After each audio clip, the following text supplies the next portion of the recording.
ఉత్తరం నాకెంతో సంతోషాన్ని కలగజేసింది.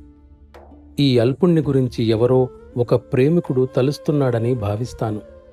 ఏమైనప్పటికీ ఇది నాకు అంత స్వల్ప విషయమేమీ కాదు. బహుశా నేను చేసే సేవలు నీ హృదయంలో తపనను పెంచే స్వభావాన్ని కలిగినవై ఉండవచ్చు. కాని నీవు, నేను ఇద్దరము దానికోసం వేచి ఉండవలసి వస్తుంది. ప్రశాంతత ఒక హృదయం నుండి మరో హృదయానికి ప్రసారం కావింపబడుతుంది.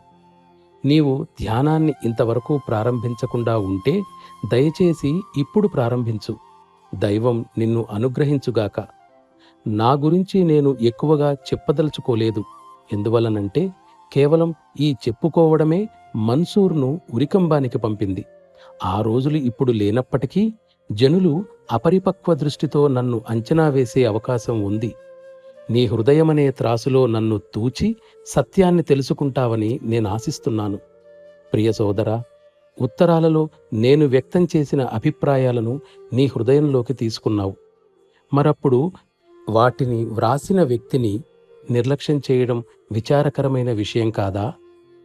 నీవు సంకల్పించిన వెంటనే పని దానంతటదే ప్రారంభమవుతుంది. ప్రార్థన చేయి. దానిలో మునిగి ఉండటానికి ప్రయత్నించు. అది ఎంతవరకంటే భిక్షాపాత్ర మాత్రమే చేతిలో ఉండి భిక్ష అడగాలని కూడా తెలియని స్థితిలోకి వెళ్ళిపోవాలి.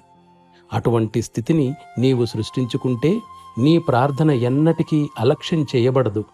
ప్రేమతో వెక్కి వెక్కి ఏడవటాన్ని, విలపించటాన్ని సాధన చెయ్యాలి. అది నిజంగా రాకపోయినప్పటికీ కృత్రిమంగానైనా చేయాలి. ఇది చేసి ఫలితం ఎలా ఉంటుందో చూడు.